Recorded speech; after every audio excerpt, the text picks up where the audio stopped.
తిరుమలలో రేపటి నుంచి 3 రోజుల పాటు సాలకట్ల వసంతోత్సవాలు అత్యంత వైభవంగా జరగనున్నాయి. ప్రతి సంవత్సరం చైత్రశుద్ధ పౌర్ణమికి ముగిసేటట్టుగా 3 రోజుల పాటు ఈ ఉత్సవాలు నిర్వహించడం ఆనవాయితీ.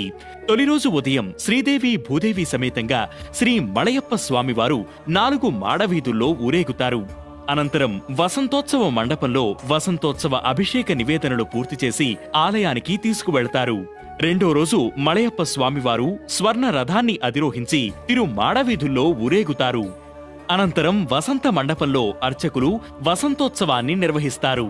చివరి రోజు శ్రీదేవి భూదేవి సమేత శ్రీ మలయప్ప స్వామి వారితో పాటుగా శ్రీ సీతారామలక్ష్మణ ఆంజనేయ స్వామి ఉత్సవర్లు, శ్రీ రుక్మిణీ సమేత శ్రీకృష్ణ స్వామి ఉత్సవమూర్తులు వసంతోత్సవ వేడుకల్లో పాల్గొని తిరిగి సాయంకాలానికి ఆలయానికి చేరుకుంటారు. ఈ 3 రోజులు మధ్యాహ్నం 2 నుంచి 4 గంటల వరకు స్వామి అమ్మవార్ల ఉత్సవర్లకు స్వపన్న తిరుమంజనం వైభవంగా నిర్వహిస్తారు.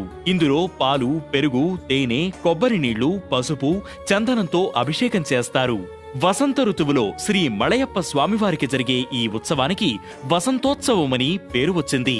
ఈ క్రతువులో సుగంధ పుష్పాలను స్వామికి సమర్పించడమే కాక వివిధ ఫలాలను కూడా నివేదించడం ఈ వసంతోత్సవంలో ప్రధాన ప్రక్రియ.